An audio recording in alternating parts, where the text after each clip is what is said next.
Yes, air raids on the towns of Britain might have happened within a few hours of war beginning.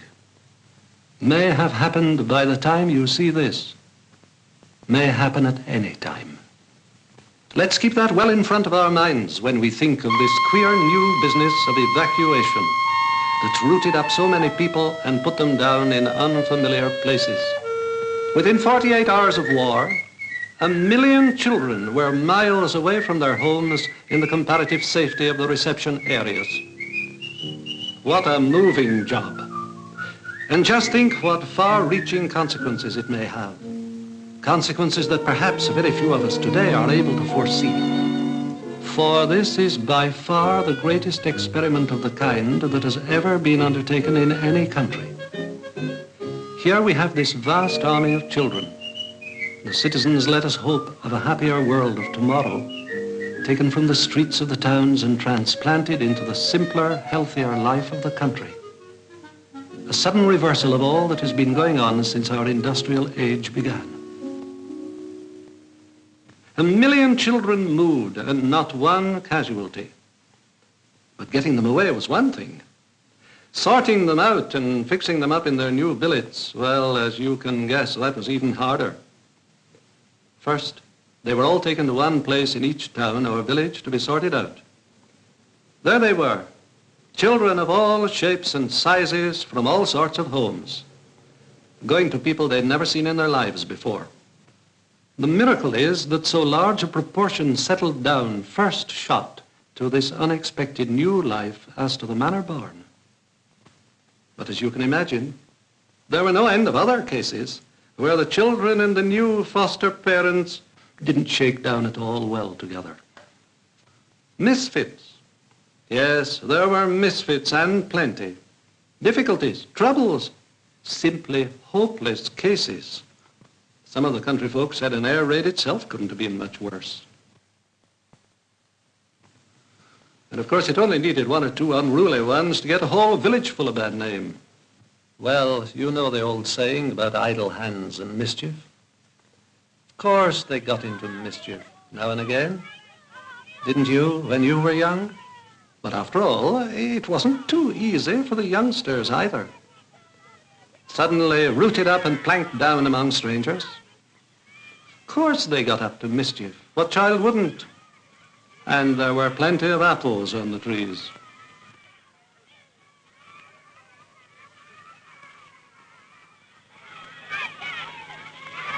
Some of the toddlers' mothers found country life a bit lonely too.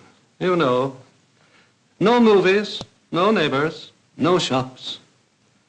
Took a bit of sticking out those first few days. Yes, difficulties there were by the score. But all concerned have a good cause to remember this wartime evacuation with pride. Because in overcoming those difficulties, they've given so wonderful a demonstration of kindliness and good neighborliness. First problem to be tackled was the really bad cases of unsuitable billeting. Carefully, patiently, the process of investigating hardships and readjusting billets where necessary was begun. And this, of course, is a job which goes on continuously. How can we ever praise enough the wonderful welcome that so many hundreds of thousands of kindly country people have shown to these town children? They couldn't have been sweeter to the children if they'd been their own. Time after time, this has been truly said. Homely folk, most of them, like you and me, they buckled to and overcame difficulties that would have tried anyone's patience.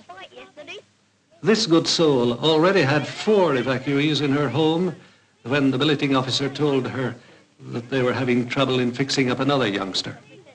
So she made it 5. And she's still smiling. Children found themselves in homes of every kind, but wherever they went, most of them were soon settled down in their new surroundings. Shyness didn't last long, whether they found themselves in country mansion or in laborer's cottage.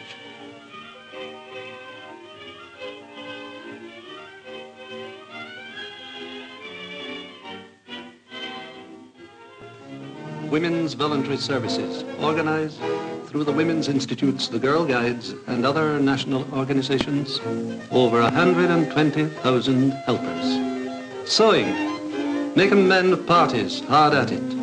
Sorting clothes and boots kindly given by people for the children whose parents can't afford them. And badly they were needed by some who had been brought from the slum districts of the towns. Country lanes call for different clothes to city streets, especially with the winter coming on.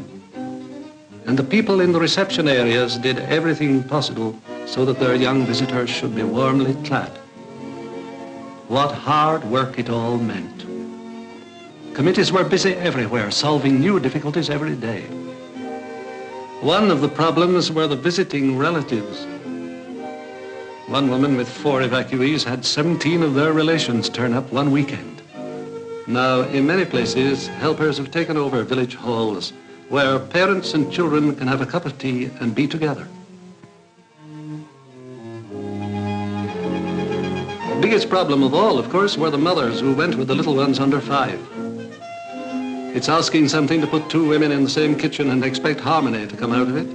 So helpers in some places organized washing days for mothers in communal centers and provided someone to look after the baby while the clothes were being scrubbed. Toys, too, have been begged and borrowed from neighbors to help to keep the children entertained. In some places, evening dances and games are got up for the older children. Of course, the children love it, and it's a great help to the foster parents, especially in the smaller homes, to have them off their hands, even if it's only for one evening a week. Another splendid piece of voluntary work is being done in many places. Local volunteers, many of whom had given up their spare time to take special courses before war broke out, help cook and serve meals. In this village, they serve 170 lunches every day. And they certainly seem to have got some good customers. 50 of the children you see here, by the way, are having kosher meals. They are refugee Jewish children who are finding in this English village simple kindliness and common humanity. Meals for mothers, too, are provided for a few pennies every day, and this also helps to relieve the strain on the village people's own kitchens.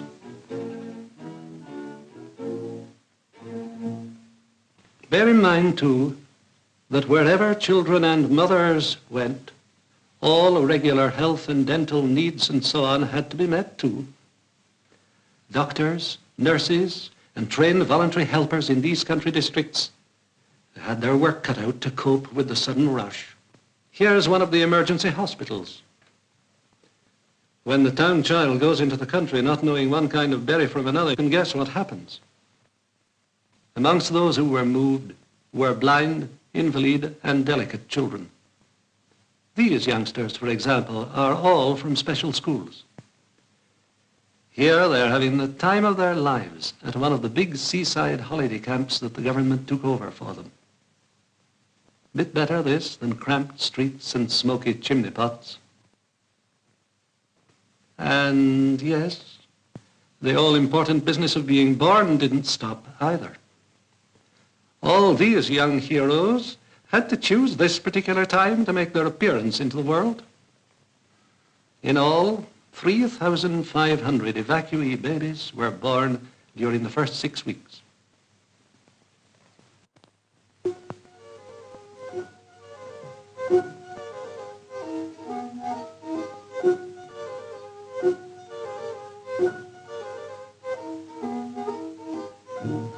Happiest of all, of course, were the toddlers. Some of them were looked after in big country houses turned into nursery centers with resident nurses and teachers. A joy to look at them, isn't it? Surely it's the sanest, healthiest sight left in the world, a group of children at play. This one thing alone would make evacuation well worthwhile.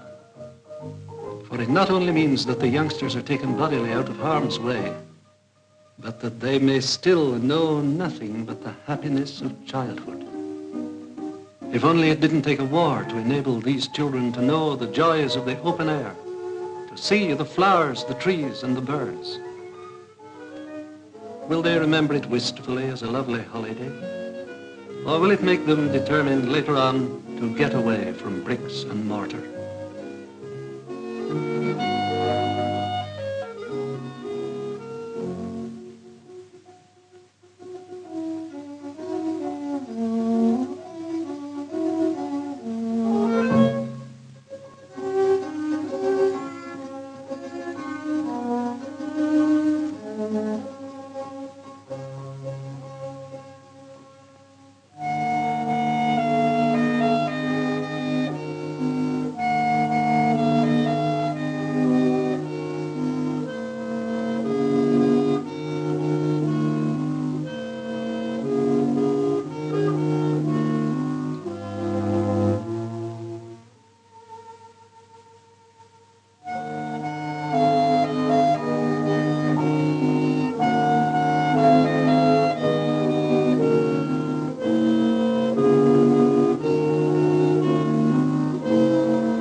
Yes, here they are, well cared for, untroubled, happy, and, please God, safe.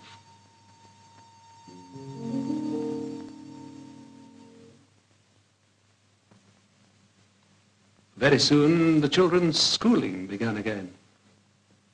The visiting teachers and the country teachers share the school between them. Local children have games and outdoor work for half the day, while the newcomers use the classrooms and turn about. And even school under these new conditions isn't half bad. Lots of the teachers are making the most of the opportunity for the children's benefit, teaching them about the places they're living in and the fascinating life of the countryside. Will they ever forget these lessons?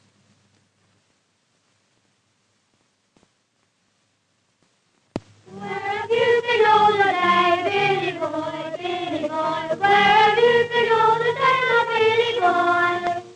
I've been walking all the day with my long and empty grey. I've been empty, didn't me fancy, oh, but darling Billy boy. If she fit to be your wife, Billy boy, Billy boy. Every week an hour is set aside for writing letters home, and what adventures they have to tell. Dear Mum and Dad, thank you so much for the postal order.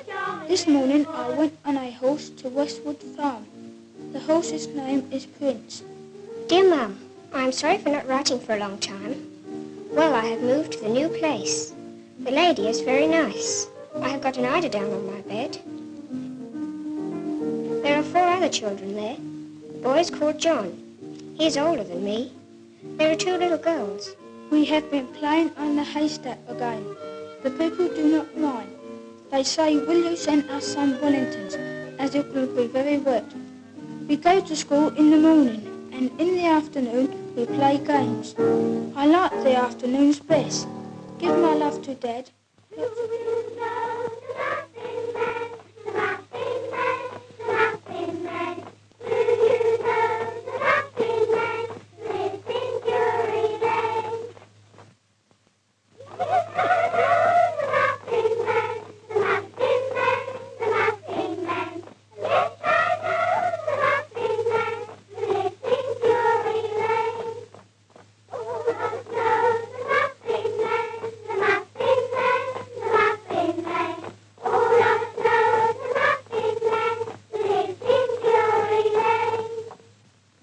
Lots of the children are in large houses, right away from schools, including some of the loveliest old country houses in Britain.